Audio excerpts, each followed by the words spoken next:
Great, thanks. Hi, everybody. I would like to start with land acknowledgement, and I would like to appreciate Cheryl for sharing this land acknowledgement with me because I really like it for this purpose. We would like to acknowledge that we are on the ancestral and traditional lands of the Tongan people, known today as the Esquimalt and Songhees nations. Collectively, we acknowledge the unique impacts of the role of police in Indigenous history and are actively working on our commitment to reconciliation through building relationships and learning. So now I would like to start with a motion to call this meeting to order for our public board meeting tonight. A second. Great. Do we have any conflicts of interest to bring forward at this time? Wonderful. So now I will seek approval of the agenda for our meeting this evening. Do we have any changes, additions?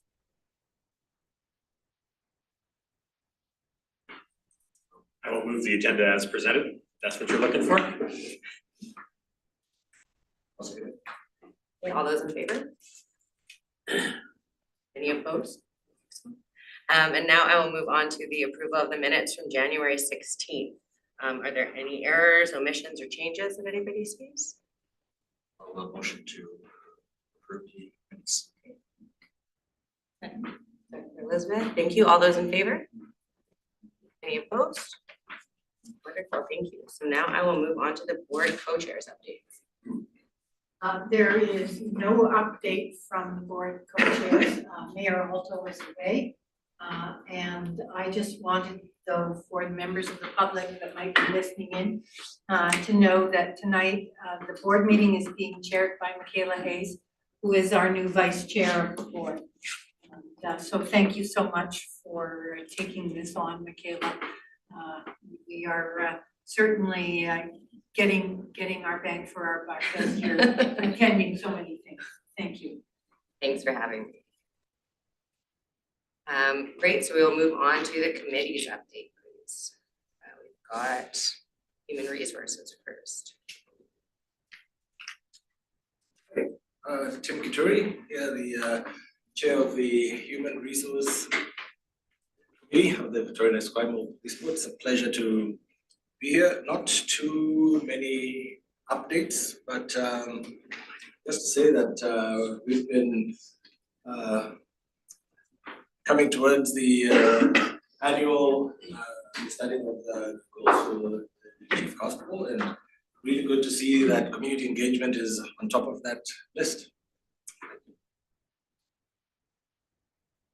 Thank you. And now to Elizabeth. There is a financial report in the package, and I'm gonna see if her will speak to it.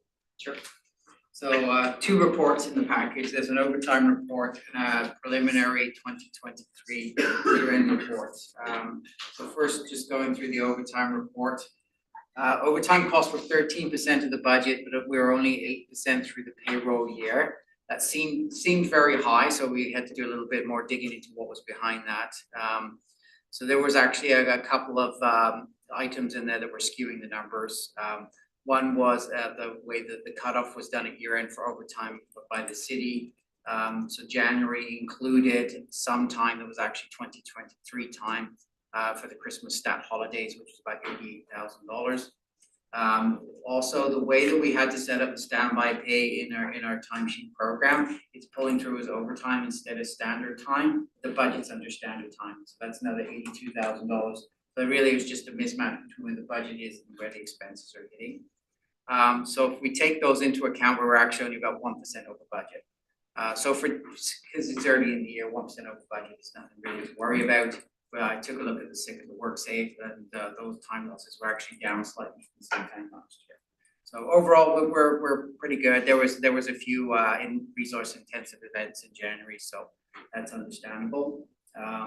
For the preliminary year end, there are two items to note here. One is we had a $230,000 transfer from Financial Stability Reserve for a significant investigation. We do budget for these things, so that was according to budget. We had a budget of $500,000 for those types of investigations. We can't always plan for them, but when they do come up, we do have the resources for that. The other item of note is an operating deficit of $750,000. And just to give you an update, we did have some invoices since then, so that number will increase. That'll be coming, the final numbers will be coming once the audit's been done. There are several reasons for this. One is retirements of nearly $1 million, which there's no budget line item for. But what we do have is we have an accumulated surplus in the employee benefit obligation reserve to offset this, and it's more than $8 million. So what is gonna happen is that deficit won't be a bottom line deficit, it won't come out of our reserves, it's gonna come out of that employee benefit obligation liability. Also, we had a number of unavoidable expenses, which are still under the Section 27 appeal under the 2023 budget. So just to note there that the professional and the building, those had some significant expenses in there of about $700,000 that we could not avoid. So some of that will be pending the Section 27 decision by the province as well. Looked at the other stuff, so basically wages were under budget. Most of our other line items were within budget. There was only a couple of other items that were over budget. We did have some expenses for uniforms and protective equipment that were not anticipated. We also had a delivery of items that we budgeted for in 2024 that came early. We just had to recognize those expenses a little bit earlier than we expected to. But everything else was within line, so really it's just those three items. Any questions received? Can you just remind me, through the chair, just the revised timeline for resolution out of the Section 27 appeal process? Obviously, there's some large expenditures or large items that are sitting there. You just mentioned 700,000. Yeah. Do we have any idea approximately when we'll have closure, one way or the other on that matter? Yeah, I mean, so the letter that was received, that they have extended our time to respond to the submissions from the municipalities. So that will be coming to the March board meeting. So I would imagine once they've got our submission from that, hopefully they'll be making a decision shortly after. And that's March 22nd, to do that. And follow up, if I may, can you remind me exactly the total dollars that are outstanding regarding the Section 27, just to put it into perspective? Yeah, What's at stake in the sense of that decision that's pending? Yeah, so it's $1.99 million, and about 800,000 of that were operational expenses that we had deemed unavoidable. The remainder are things that we have not spent. So there's a number in there that is related to employees, additional resources that we requested, as well as a pilot project for the body cameras. So we haven't spent the remainders. So we did separate out the unavoidable expenses from the ones that we have not gone ahead with that could have been deferred. So pending that decision. And I can bring that report to the next finance committee. And just to follow up, and it's not directly related to this, but it's pertaining to the body camera issue. And if I have leeway through the chair, if in fact we get approval or we're successful on the Section 27 appeal regarding the body camera test, I guess the question to the chief would be is what kind of time frame would be possible if we got a positive answer? When could an actual project go ahead? A test on that? Any idea? Just through you, Chair. We've actually asked a business case to be put forward by our integrated public safety unit, just on body-worn cameras. They have an evidence gathering component to their team right now. And in speaking to my counterpart chiefs for the 3 other municipal police agencies, one of the areas that we understood that we may want to explore, but we want to see a business case first, is deploying body-worn cameras with our public safety unit. We feel that that's a good start. We feel that moving together with the other municipal police agencies together, there's a lot of learning to be done. There are additional costs to be involved. $150,000 is not a lot of money. So that's going to be eaten up quite quickly, just around storage, equipment, training, and making sure that we're managing the body-worn camera pilot properly. So I would say it may be from the time we got approval, it still may be 6 to 8 months before we'd have to launch it, because we would want to consult with the community. We want to make sure that we are good to go on the privacy part and also on the storage, and making sure that we're following all the proper provincial standards and whatnot when it comes to disclosure. Appreciate that. Thank you, Chair. Anything else for finance? Do you have any update in the public portion for governance? Nothing nothing that I can report today. There's some other matters that the governance committee will be dealing with at its next meeting. After that meeting, we'll be able to report on those matters. Fantastic, thank you. So next we'll move on to item G, the board member engagement update, where board members have an opportunity to share events that they attended on behalf of the board. Do you have anything to share? Yeah, just quickly, I wasn't at these events, but I heard some feedback of the participation by VP, particularly at the Coldest Night of the Year event. It was well received by members of the community, seeing yourself, chief, and other members there. Also the event, of course, that took place a few days prior at the beach. Solar plunge, thank you very much. That was also well received as well. There are many other first responders there as well. Seeing VP's contingent there was actually very positive. I heard some good things from the community. People involved in that event especially appreciated VP's ongoing support.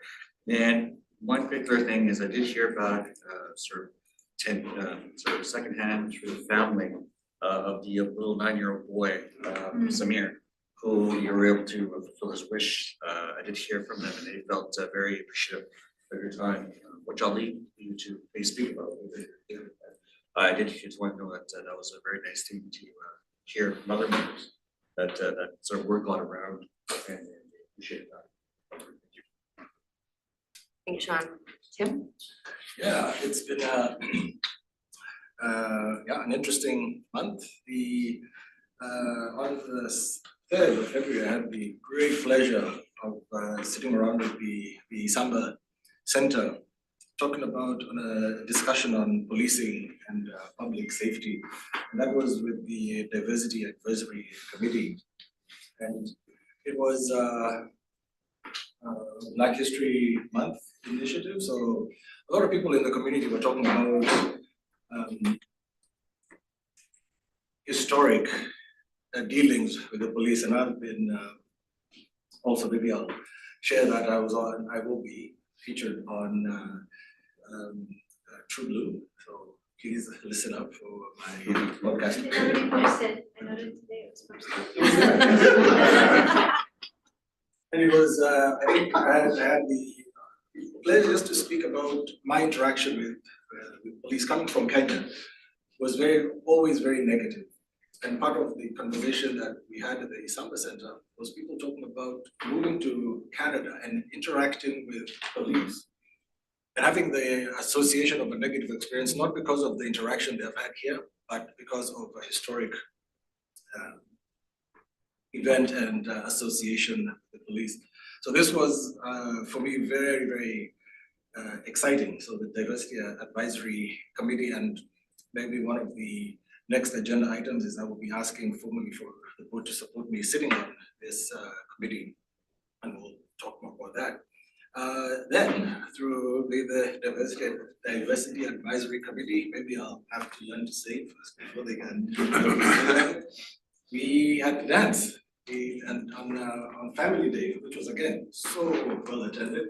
I don't think I was dressed for the occasion, but I got to get a photo with the chief, and again, so many diverse people having fun, such good food, good energy, music, and seeing families there laughing and enjoying the presence of all of us in, well, not all of us, but people in uniform, and enjoying that experience was very, very humbling for me.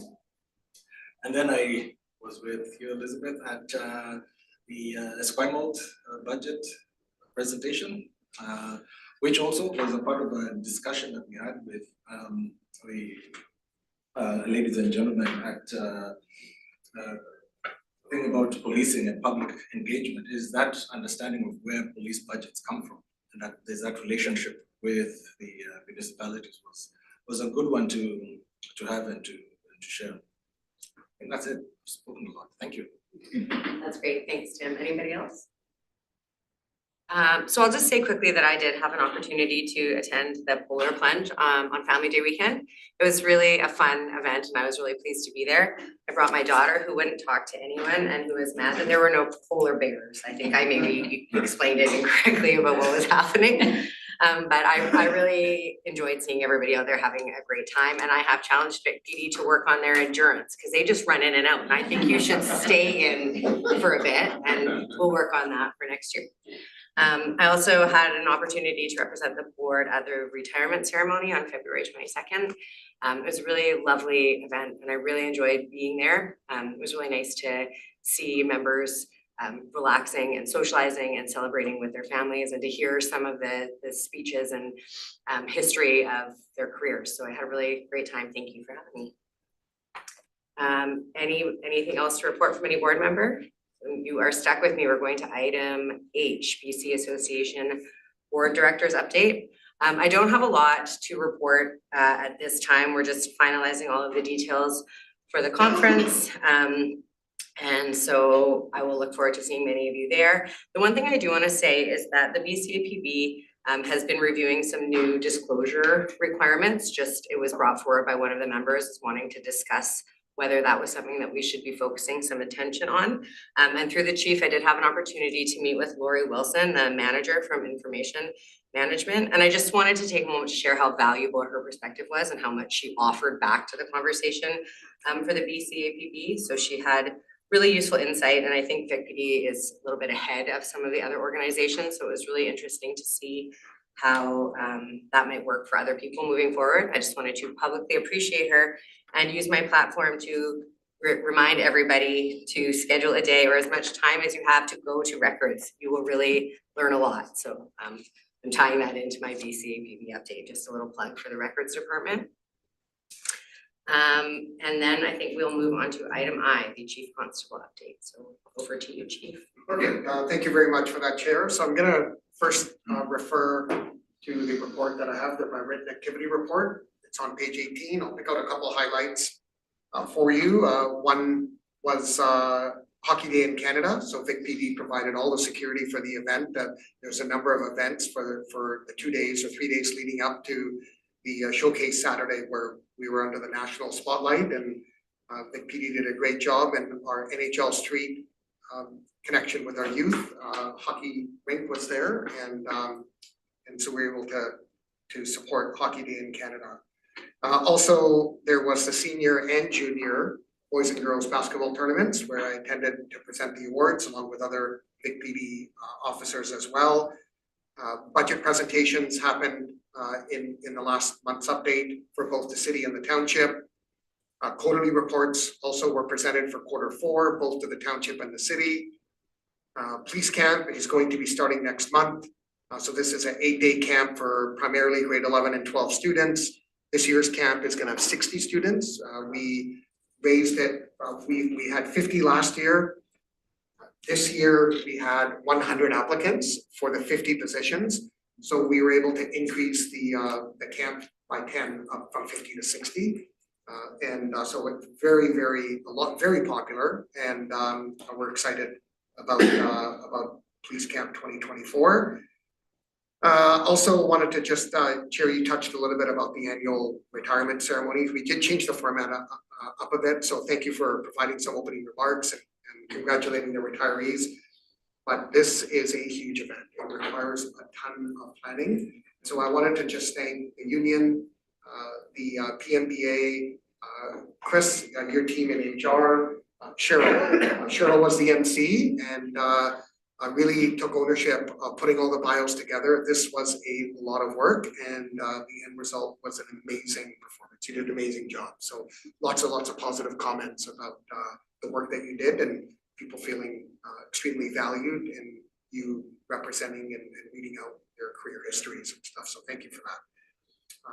Now moving on from my activity report, I have one update, and then I want to turn it over to Deputy Chief Jamie McCray for an ops update. Chris, do you want to just provide the board with an update on our in-house psychologist program, please? Sure. Since the last update, I've been working with Vancouver Island Psychological Services, and we've identified 2 new clinicians that are joining us. They actually, one started today. The second is starting Thursday, and the regularly scheduled days will be Tuesdays and Thursdays. So it's just kind of the next version of our in-house program. They're getting integrated into the department, and Inspector Lawson helped out a lot today with just keeping, it wasn't hard, I guess, keeping our first clinician very busy, going on ride-alongs, meeting with people, and so that's, I'm hopeful that'll be successful as we go forward.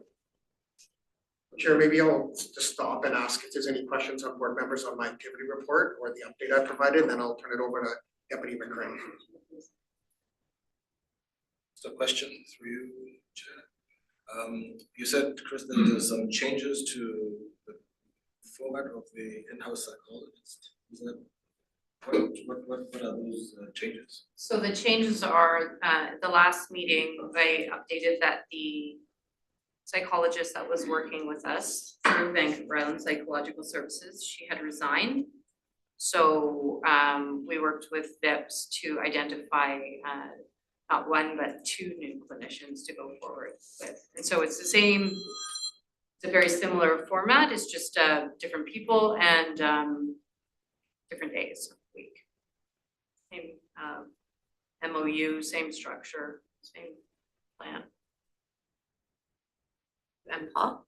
Yeah, I just back to the chief's activity reported engagements. I don't know if you were gonna talk about this, but I'm curious about your January 18th met with 9-year-old Samir to fulfill his birthday gift request. And Alright, I think that's intriguing, and certainly I'm curious about that. sure, I'll talk about that now. I was gonna talk about it in the Okay. EDI one, it's up on next, but I can certainly, Chair, if that's okay, just talk about that. So what had happened is, unbeknownst to me, this is a South Asian family, and 9-year-old Samir has seen me on TV. He's looked up to me. He actually read my bio, read online, and had totally knew exactly what I was about, understood my background. And for when he was turning 9 years old, his mom came in and they wanted to meet me, but I didn't have advance notice, so I actually wasn't here that day. And they wrote a little card, gave it to Colette, and said, hey, it's, Samir wanted to meet the chief, wanted to get a picture with the chief. I then tried to touch base with him, and unfortunately the family went to India for a month. And so when they came back, I was able to finally connect with them.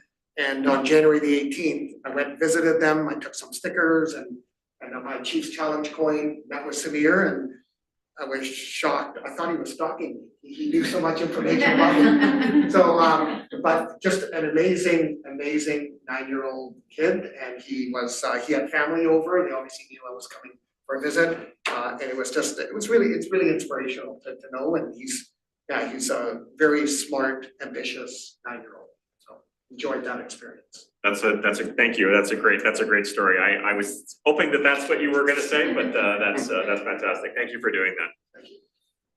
Deputy? Thanks. I do have a few updates, just some operational updates since the last time we've talked.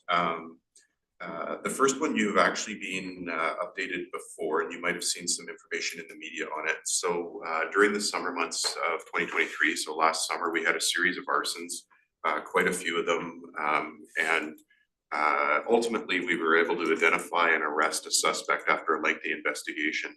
An absolute massive amount of work by our frontline patrol officers to figure out who this unknown suspect was. Our GIS section, our major crime detectives, our disclosure people, as well as our forensics people, and ultimately identified the suspect, Edwin Singh, and were able to take him into custody. He also is a suspect in fires up in Nanaimo from a few months before the fires that were occurring here in Greater Victoria. Yesterday, he was convicted and given 6-year jail sentence for the arsons, both here and up in Nanaimo. And that I just think I wanted to highlight for you. I know you had received an update on the files previously because it was so much work. But now that we have a resolution to that in a 6-year sentence, that is a very significant sentence for arsons where there is not a person injured. So excellent work by all of those who were involved here at Vic PD, as well as our partners at Saanich PD, and as well as in the Nanaimo RCMP. Secondly, just you may have seen, we did a media release at the very beginning of February on a series of mischiefs that had occurred over the course of a morning and then another in some in the evening. Over 72 vehicles were damaged, broken into and damaged. High value damage, well over $100,000 worth of damage to these vehicles. The file originally started in patrol. And I'm highlighting this one because I think it really highlights some of the reorganization that we did in early 2023 with our general investigative section. Previously, if this had just come in through patrol, it's very challenging for them to have the time, especially on the 4-on 4-off rotation night shifts, to be able to follow up with that many victims and be able to have this consolidated as one kind of larger file. And through our GIS section, they were able to take on the file, do extensive follow-up video canvasses, ultimately identifying and arresting a suspect, completing a search warrant on the suspect's residence to obtain further evidence of not only these crimes, but also additional crimes. So very good work, more to be done on that. Unfortunately, when you have a file like this, it seems to grow and mushroom, but because of the way we're structured with the general investigation section, it's really allowed us to continue on with that, which is great news. Third, I'm going to highlight a file that started in the 900 block of Pandora and then ultimately resulted in a search warrant in the township of Esquimalt. And it's related to the Tobacco Act. And I don't think we've spoken much about tobacco files here at the board level, but I do want to highlight it for you. In this particular case, it was a file just a few days ago. Suspect was seen trafficking illegal cigarettes or unmarked cigarettes, so untaxed cigarettes. We're seeing this become much more of a problem with major organized crime across Canada. This has been a problem in Quebec and Ontario for a number of years, but we really haven't seen it as much of a problem here in the West. You may have noted a couple of weeks ago, there was a massive seizure in BC on the mainland through Combined Forces Special Enforcement Unit of illegal contraband cigarettes.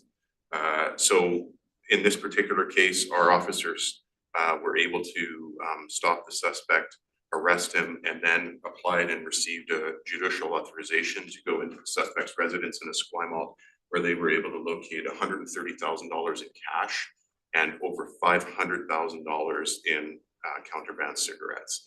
And this is somebody who's operating, you know, completely invisible and essentially what I would describe as almost on the low level side, and he's got more than $130,000 cash with him. So it is something that we are aware of. It's something that we have had some success targeting contraband cigarettes over the last year, but it is certainly an area of crime we're seeing an increase in. So, and then finally, and the chief mentioned it, is Hockey Day in Canada, and I just wanted to end on a truly positive note. The chief talked about, you know, how great the event was and how positive it was for Victoria to host this event. I just want to highlight the work that went into actually the police being involved in that event. They call it Hockey Day in Canada. I think a better way to describe it was more like Hockey Week in Canada. There was events almost every day, Tuesday, Wednesday, Thursday, Friday, Saturday, and Saturday being the culmination of about 13 hours of broadcasting coast to coast here, based here in Victoria. The work that went in, the planning for that, the organization led by Inspector Michael Brown, and then the team with our ops planning unit in conjunction with Scotiabank and their security team, as well as their contractor, the Commissioners of Canada. An absolute massive amount of work to make it seem like a completely seamless, fun event, which it was, but without all of that prep work and the work that was done ahead of time with working so closely with those partners, it really highlighted, I think, just a great opportunity for us to showcase Victoria and do it in a great, safe way. It was a great event. I'll leave it at that. Thank you for that. I think that's it, Chair, unless there's any questions. No, and does the board have any questions? No, thank you. And I realize that I just want to backpedal for a minute before we move on to item J. I was intending to just offer a quick Rise report and make it known in the public session that in my role as vice chair, I've been given the opportunity to undergo some media training, and the board has approved the taking of a course in the amount of up to $3,500. So we'll do that soon, and I will be very well trained at the end of it. Thank you for that. And does anybody have any questions related to that? great, thank you. Moving on to item J, the equity, diversity, inclusion and engagement update. Perfect. I'm referring to page 19 of the report. You can see there's a number of entries. There is one entry, unfortunately, that's missing on there. And I'll pick up on Deputy McRae's comment about Hockey Day in Canada. So on that Saturday, there was an Indigenous component to the Big PD canoe being in the water with the Songhees canoe and a number of other canoes where we Vic PD along with Indigenous youth we paddled together across the harbor into Protocol Corner, where I met and received along with our Indigenous chiefs, and it was all a part of the welcoming of Hockey Day in Canada and the Stanley Cup. So that's not included in the report. I've already talked about meeting 9-year-old Samir. We talked a little bit about the polar plunge. I'm extremely proud to say that the Victoria Police team was the largest team in the Vancouver Island polar plunge, and we also raised the most money for Special Olympic athletes. We're just shy of $14,000 that we raised, so extremely generous group. I want to just personally thank not only all the officers, the reserves, our staff that plunged, but on my leadership team, I had Deputy Chief Jason Laidman, Inspector Colin Brown, and Inspector Michael Brown. So thank you very much for joining the leadership team and leading from the front. Also, board member Tim touched a little bit about the Greater Victoria Police Diversity Advisory Committee dance along. So just a big shout out goes out. You know, we talk a little bit about the planning that's involved in these events, but Staff Sergeant Jen Ames is the police co-chair for the Diversity Advisory Committee, and her team, it's a team effort, did an amazing job of putting together the dance along. A few of you were there. Cheryl, you were there as well. There's a number of big PD people that were there, but this year's event was significantly changed and improved from last year's event. It was sold out. We actually sold out of tickets, and it was a real good networking, dancing, and ability for high level engagement between police and members of our diverse communities through singing and dancing. It was just an amazing event. And Tim, you'll agree that it was a very, very positive event for community and Vic PD and all our local police agencies. And the last one is, Sean, you touched on this, the coldest night of the year walk. So again, kudos go out to Constable Dyack for organizing the Vic PD team. Staff Sergeant Malinowski was with me as well. And we're always proud to participate in the annual coldest night of the year walk. It's something that Vic PD has done for many, many years, and I know that it's appreciated to be a part of supporting our place society and the great work that they do in the service and supports that they offer our most vulnerable people. That's my update. Thank you. Great, thank you very much. Now we will move on to new business. This is back to you, Chief Manick, on SD 61 cancellation of school police liaison officer. Sure. So in the package, you'll see a letter from Colquitt's Middle School Parent Advisory Council. So their PAC had written a letter and copied me on it. They certainly gave us permission to share it widely. Received a similar letter from Spectrum Community School Parent Advisory Council yesterday as well, but it just couldn't be included in the package because the package had already gone out. It's really encouraging to see parent groups, many people, community leaders, our BIPOC community leaders and associations writing letters of support. I get copied on many of these letters as they're going to SD 61 Board of Education. And the general theme that I'm seeing from many of our Indigenous leaders and our BIPOC communities is that this decision does not rest well to remove police from schools. There's momentum and a move afoot that police should be in schools. It's something that I've advocated for from the time that this decision was made in May 2023. I think it's a wrong decision, but now what we're seeing is that there's actually a significant concern for safety of students in SD 61 schools. There is increased gang activity. I went yesterday to express and share some of my concerns with the SD 61 Board of Education. I've since released a statement this morning that summarizes my discussion with SD 61 Board of Education. This is a serious concern. There's gang activity that's infiltrating into our schools. there's in-reach to grooming students, all the way from middle school to high school. It's not limited to one school or one jurisdiction. It is within Greater Victoria and even up Vancouver Island as well. And it's to the point where we are seeing students that are either assaulted, they're threatened with violence, or they're intimidated. I can tell you that parents have moved and left the district and moved their students away to try to get away from some of the challenges that their children are experiencing, being unknowingly involved in a gang and being connected.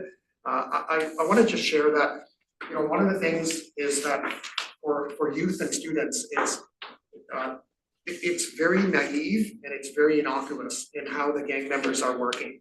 And they're able to recruit students, and before the students even realize that they're working for a gang, usually they've incurred a debt and they're well on their way in becoming entrenched, and it's very, very difficult for them to leave this environment. So the message here for the board is the police school liaison program is about education, it's about building relationships, it's about being a deterrent, but it's also about preventing crime. And being on the outside and looking in, it's extremely difficult to build those relationships around disclosure, around students that are feeling a high degree of stress and anxiety and don't know who to turn to. And many times parents are the last ones to find out. And in most cases, the police were in the schools to actually have those relationships where those disclosures and that level of comfort existed. So I have asked for the reinstatement of school police officers immediately. That was my request to the district in my last night's presentation that I made to them.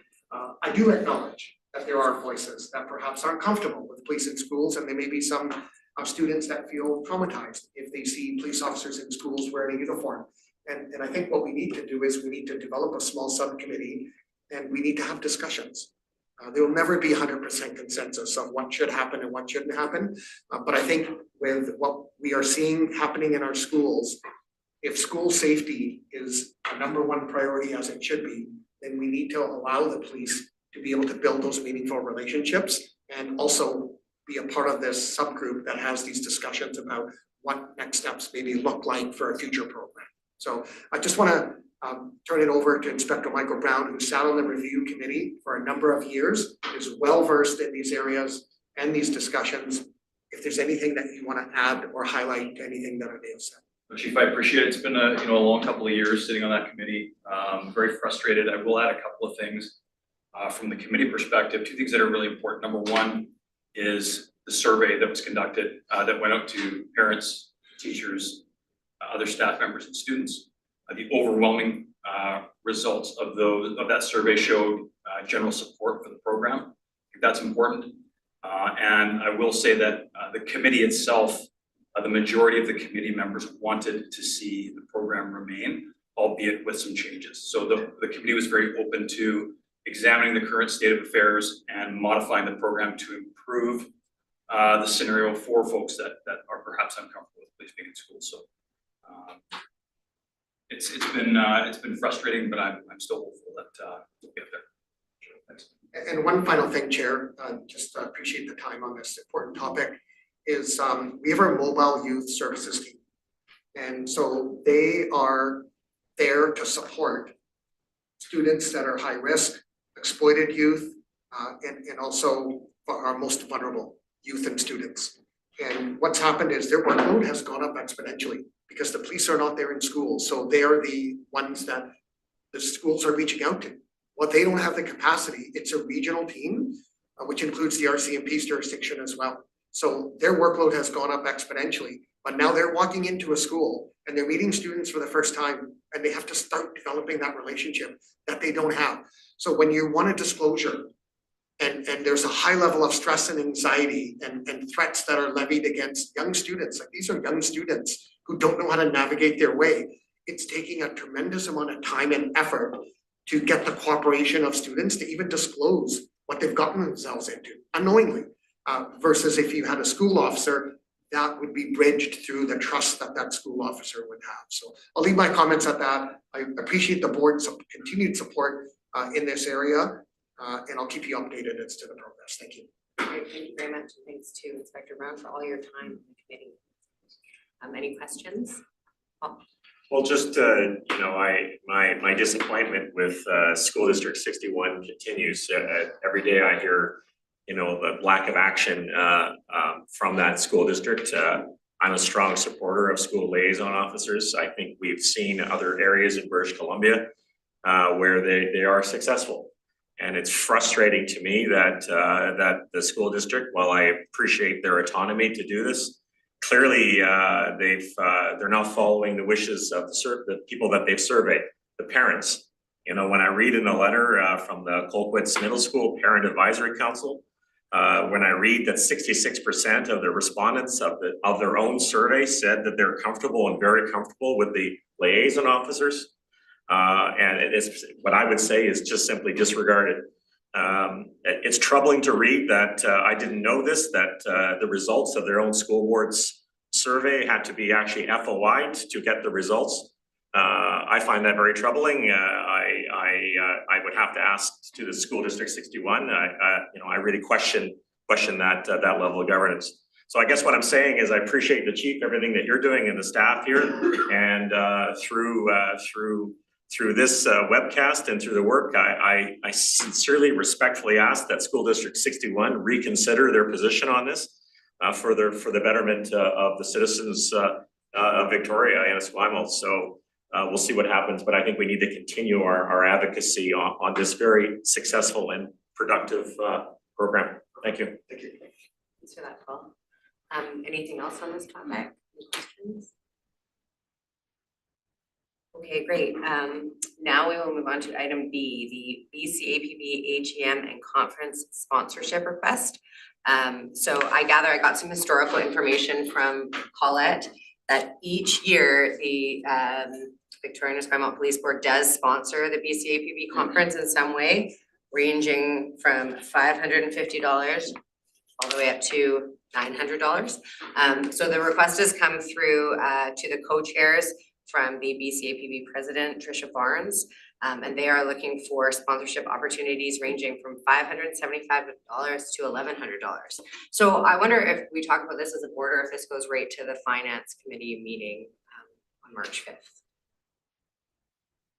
I'm comfortable just having the board discuss it. Okay. If that's comfortable with the finance chair.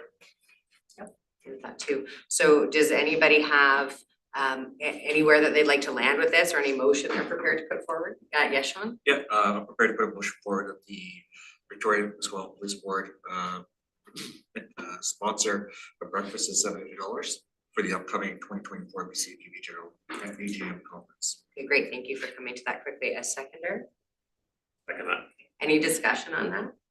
Holly? Does everyone provide sponsorship? Is this one of these situations where, or are we just the only ones that do it every year? No, and I couldn't tell you exactly who does, but a big chunk of the operating budget for the conference comes from various police boards sponsoring different things. So I can come back to you with an actual number of what that looks like, but it's definitely not just us. It's part of what happens every year to put the conference on. And they do try to keep the registration as low as possible, so.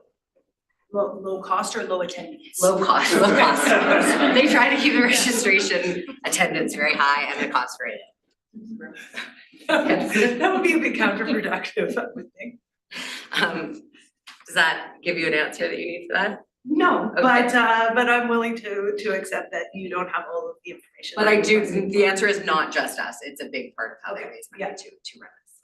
Any other discussion? Yes, Paul? Well, just supporting the motion, you know, I obviously this is an important conference, recognizing police board members coming down from across the province. I think the mover's motion is reasonable. It's you know, it's not at the low end, it's not at the high end. I think if this conference was in Victoria, I think we may wanna, you know, maybe do something more, but I think it's very reasonable to, as one of the larger police services in British Columbia to offer a sponsorship of a breakfast. And I know many members of obviously staff and board will be attending this session, so certainly I support the motion as moved. Okay, great, thank you. Any other discussion, Tim? Thank you. I have not been to the BC APP. I wonder whether you could share what the value is to board members and to the community at large for us to be at these events. Sure, well, I'll speak specifically to BCAPB and not all of our conferences and training, because I didn't come prepared with any notes on that. So the BC Association of Police Boards is comprised of representatives from different police boards across the province, and we're bringing voices together to address and deal with common issues. And so actually I have attended BCAPB for the last 2 years, their conferences, and I've sat on their executive for the last year. Charlotte Huber was their president for the last number of years.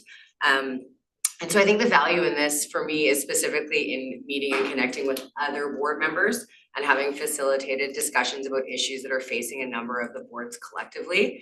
So I actually get an extraordinary amount of value from this because it is sort of like, I mean, I won't compare it to Watson, but it gives an opportunity to share some of the things that are coming up and look at themes across organizations, and it's specifically governance related and focused on issues that many of us are dealing with here in BC.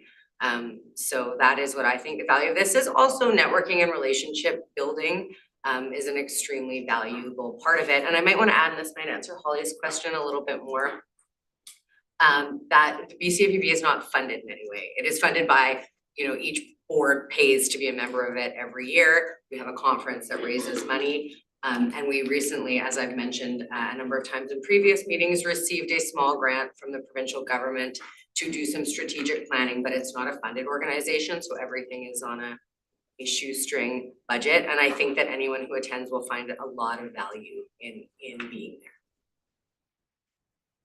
there. Chief? Yeah, Chair, I'll just add one other thing.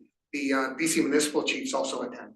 So there is always a joint dialogue session that happens. So what happens for the BC chiefs is we pick key topics that we think are relevant for the BC police boards to hear. And we're able to kind of share those topics, and it's actually quite interactive. Like you'll see there's panel discussions, there's World Cafe style discussions that have, depending on what the agenda will look like. I haven't seen what it'll look like for Vancouver, but generally they're actually quite interactive. And in addition to the networking, there's a lot of opportunity for growth and discussion on key topics as the chair mentioned.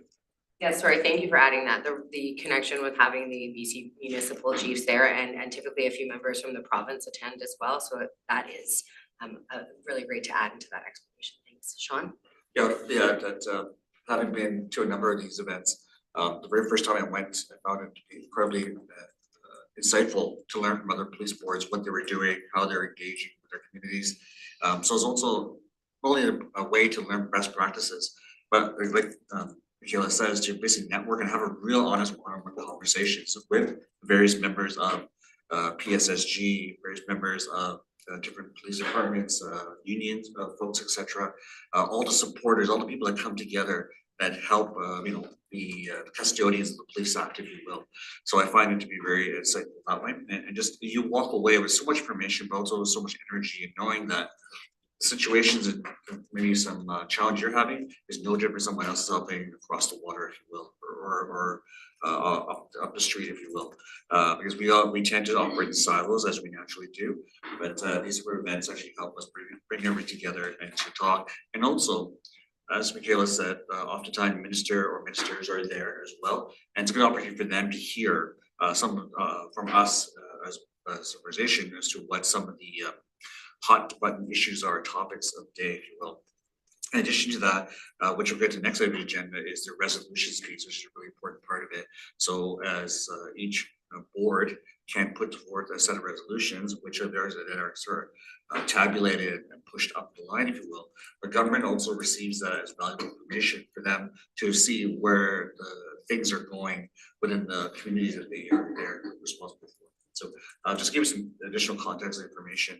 Thanks for that, Sean. It's a good thing. If you can't go, as assemble it in the future, I highly recommend it. Thanks very much, Sean. Elizabeth?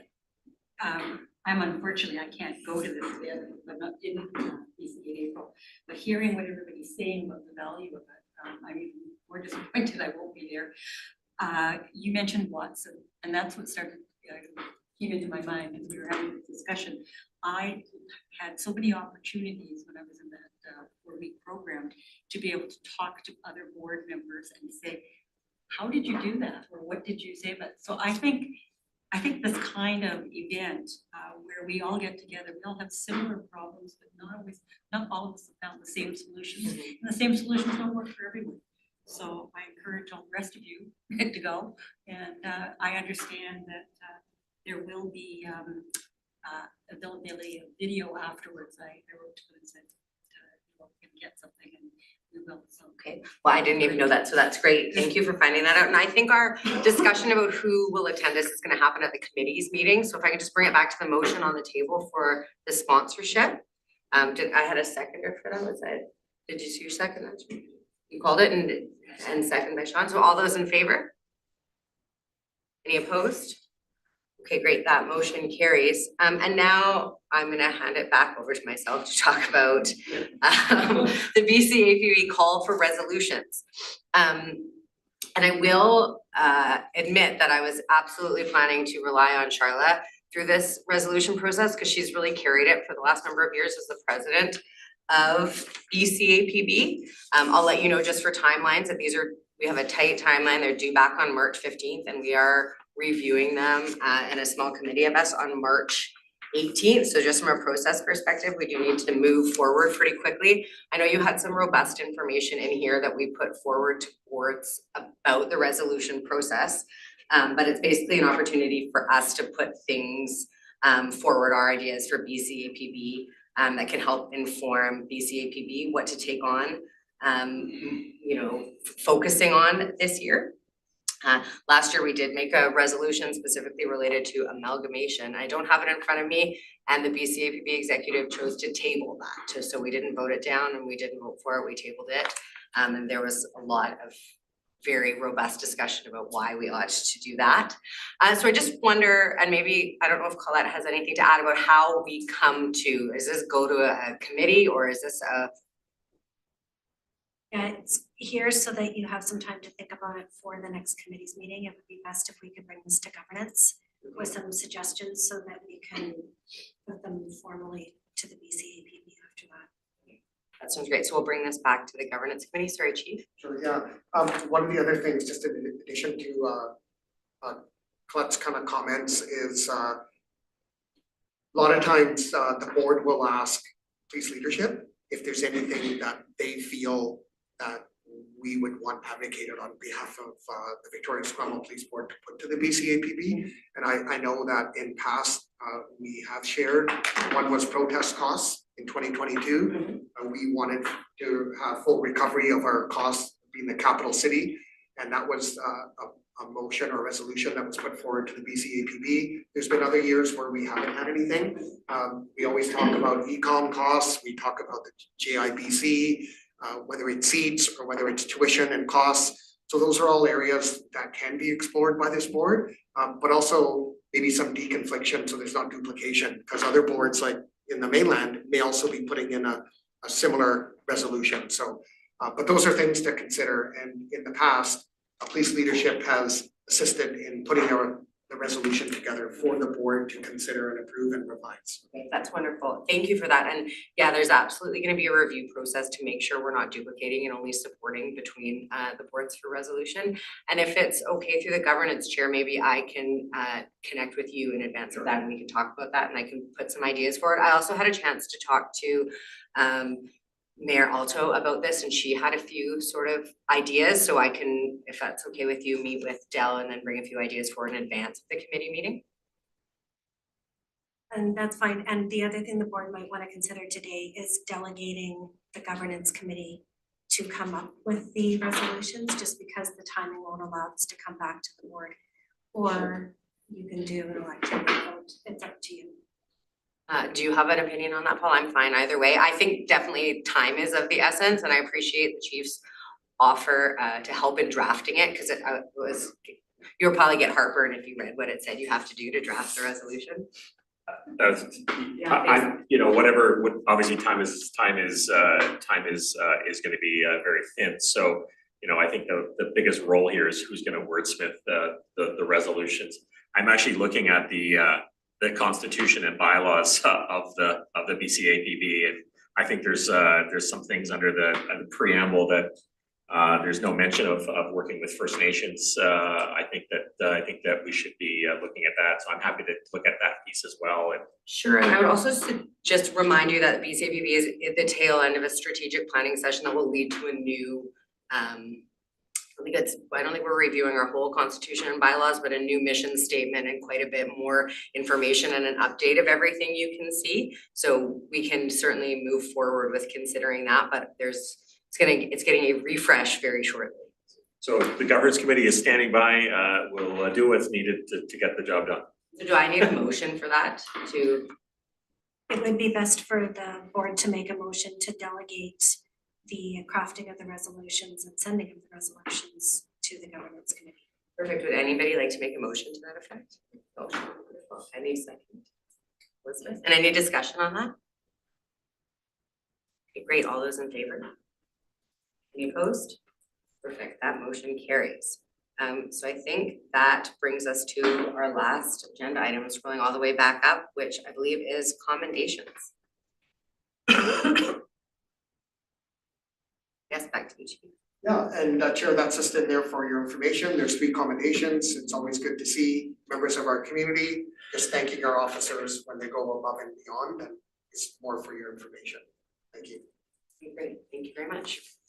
So with that, I think our public meeting concludes at exactly 6 p.m. So is there a motion on the table to end the meeting? Yeah. Seconder?